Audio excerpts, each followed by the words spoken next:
Hello and welcome everybody to this new review of the Raspberry Pi. I know YouTube is full with reviews of the Raspberry Pi, so I'm not going to go into the normal and mainstream details. I'm gonna give you insight about what to expect when buying the Raspberry Pi. So some information that I did not know once I got the Raspberry Pi.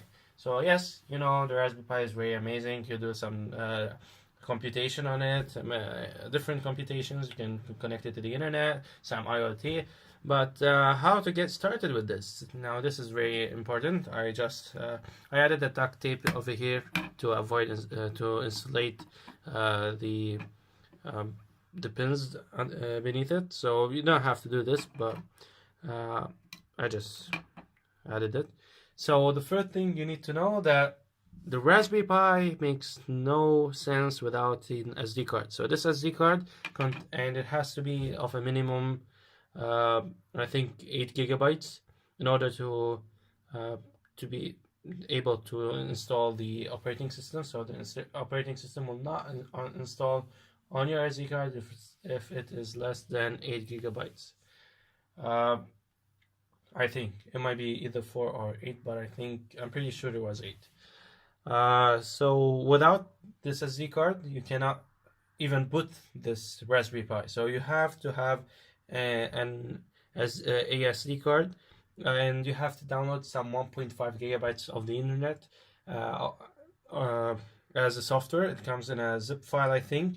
You just send it over to the SD card, and the first time you boot the Raspberry Pi with this SD card, it's going to install the operating system and put everything into place.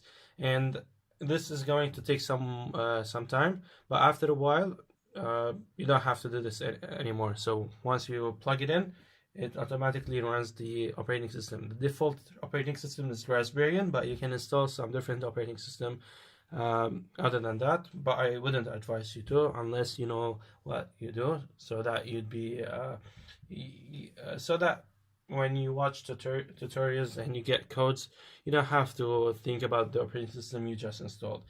You can use exactly what they're doing in the tutorial. But other than that, I think it is fairly simple.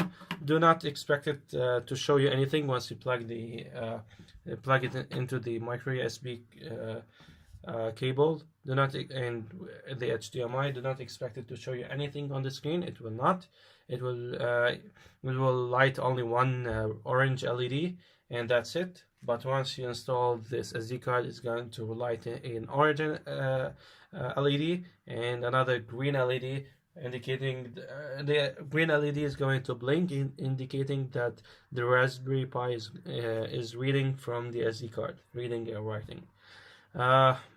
So all the interface, which is called the GPIO, which stands for General Purpose Input Output, happens over here.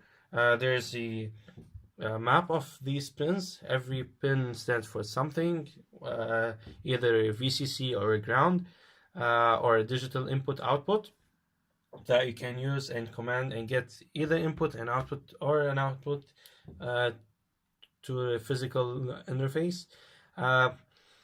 Other than that, this has a Wi-Fi, built-in Wi-Fi, built-in Bluetooth. You can connect it to a mouse, a keyboard, or connect it to the internet via Wi-Fi or via Ethernet. And the audio jack does not work very good with me. I don't know if this is just in my case or if it's in general. I got mine for about $40, but you can get your for, I think it could be cheaper, but it depends on your local vendor. And yeah, that's it. Thank you for watching, and I hope you enjoyed this video, and please subscribe for more reviews on various different things. Thank you.